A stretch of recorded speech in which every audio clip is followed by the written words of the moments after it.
To Sin or Not to Sin, presented by Group 8, which includes Rebecca Curry, Kayla Dry, Sarah Dermott, Andrew Hahn, and Blake Pepper.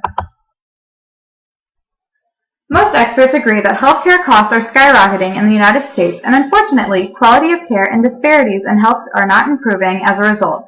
Many experts disagree as to how to fix this problem. In order to get a handle on healthcare costs while improving the general wellness of the United States population, a more preventative approach is needed. One way to be more proactive is by utilizing sin taxes as a way to deter the population from harmful or addictive products and services such as alcohol, tobacco, and gambling. Alexander Hamilton proposed the first sin tax, which is a form of an excise tax in 1790. According to Williams and Christ, it was a tax on whiskey to refund Revolutionary War debt. The purpose of this excise tax was to solely make revenue for the government. Today, much of the revenue generated by sin taxes is budgeted to pay for the public health programs. Because the sin tax is an addition to sales tax, the price of these commodities increases for consumers. In theory, because the product is more expensive, it will be less desirable or affordable for the population to purchase. In addition, the revenues generated from this tax could then be used to further address the public health concern associated with the products or services. One way to combat rising healthcare costs and improve general wellness is to impose more sin taxes on products and services that are deemed harmful to the population, and utilizing the revenue generated from these taxes to fund programs that further discourage the product or services that is taxed. Sin taxes are taxes that are put on socially prescribed goods and services such as tobacco and alcohol. Sin taxes are state-sponsored taxes that involve goods that are seen to public as harmful or dangerous to our health. According to the economics of sin taxes are a type of excise tax which is levied on not all commodities. People are sometimes willing to accept excise taxes on such sinful articles such as tobacco and alcohol out of feeling that these are legitimate punishments for such indulgences. Sin taxes are put on commodities such as tobacco to raise the price so the consumer won't purchase tobacco, but if they do, it also serves as a high revenue source for the government. Also, state governors implement these sin taxes to control their budgets. As the demand of these commodities increase, so does the sin tax of that commodity. The announced goal of these taxes is to discourage the use of the harmful product. It also decreases the quantity of the good so that these individuals won't buy and use the good. The American Lung Association states that a substantial amount of progress has been made over the past 50 years, with adult smoking rates decreasing from about 42% in 1965 to 18% today. However, much more could be done in the state of Missouri. The U.S. Centers for Disease Control and Prevention approximates that smoking-caused health costs totaled $10.47 per pack sold and consumed in the United States. Missouri has the lowest excise tax on cigarettes of all 50 states. A pack cost $5.25 in 2013, with only 17% going to sin tax. Every pack sold in Missouri in 2013 cost Missourians an additional $10.47 in health costs. Missouri politicians should lobby to increase the sin tax on cigarettes to compensate for this health cost. There is now evidence that sin taxes have been linked to certain healthcare illnesses. The fast food industry has become exceedingly more popular in the last 50 years, and that is correlated to the constant decline in health of our citizens.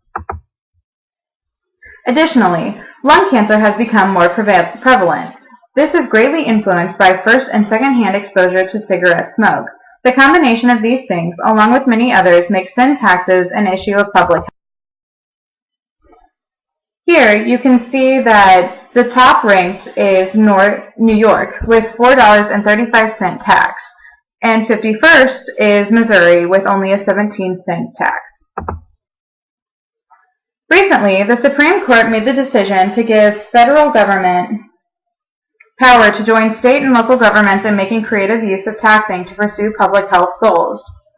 This means that the federal government has the power to put taxes on activities they deem risky to one's health. Now, the federal government has been using taxes to accomplish public health goals for some time, but this has been fairly limited until now. Sin taxing is very popular with some politicians because they generate revenue on bad habits instead of increasing taxes on hard-earned income. This was a big deal to some politicians because they did not want to punish people who were not partaking in such risky behaviors. Former sin taxes include tobacco, alcohol, firearms, and pollutants. The most recent sin tax that has been implemented is the ACA imposing a 10% tax on tanning services. Another new aspect of the ACA and sin taxing is that there is now a broader use of the tax penalty. This includes taxing and incentives to influence corporations to refrain from activities that threaten health or to engage in health-promoting activities. There are many debates as to what else should have a sin tax on it. Something that has been on the forefront of the debate is if sugary beverages should be put on the list as well. Some politicians argue that sugary beverages are fine in moderation and shouldn't be taxed. Others argue that sugary beverages are the cause of rising obesity rates. Since there is a mandatory calorie posting on menu items at fast food chains, sin taxes have not been implemented for the time being. There is still a lot of debate on whether or not sin taxing is actually working. Research has shown that when raising a tax on an unhealthy activity, people just replace that activity with an equally as bad activity that doesn't have a sin tax on it. For instance, 2 studies found that teen marijuana consumption increased when states raised beer taxes. Sin taxes are supposed to go to an organization that combats the product the tax is being raised on. For example, most cigarette tax revenue are supposed to go to organizations that help people quit smoking or towards research on reducing illnesses caused by cigarettes. Most of the time, this money ends up going to the government and is then used at their discretion. When enacting a sin tax, you have to be sure you are not promoting the use of equally bad substitutes to take their place. Or as the quote says above, it promoted worse behaviors in the higher tax states because the consumers are trying to get more bang for their buck. This just shows that continually raising sin taxes does not always discourage the use of these products. The best way to enact sin taxes is to be transparent in implementing them. Have the revenue go to where it is initially stated. A big problem with sin taxes is that a lot of the tax falls on the lower class. This is because the lower class tends to be a bigger consumer of these products such as alcohol and tobacco. This is why it is important that the revenue go to discourage these harmful acts. For a lower class, some of the revenue could go to giving them outlets to help quit using these products instead of the government using the money in other areas.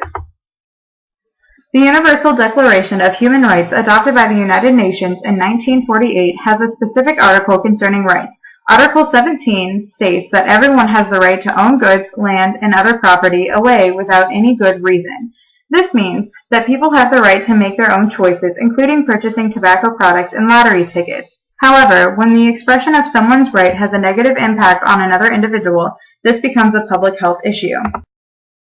Most people are not that argumentative when it comes to taxing these sinful products or activities. However, if the money is not being well spent on preventing or treating the use or effects of these products, then the revenue gained will be offset by the cost it will cause our public health. These are just some of the costs that come up with the use of these products. There are costs that can be removed or reduced if sin taxes are used properly. The changing landscape of healthcare can have an impact on sin taxes in the future.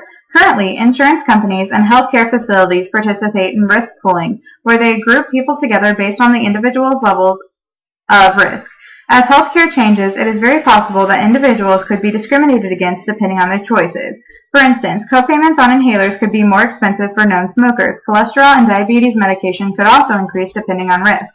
As the time changes and people have more access to items such as cigarettes and fast food, the health of our nation could still continue to decline.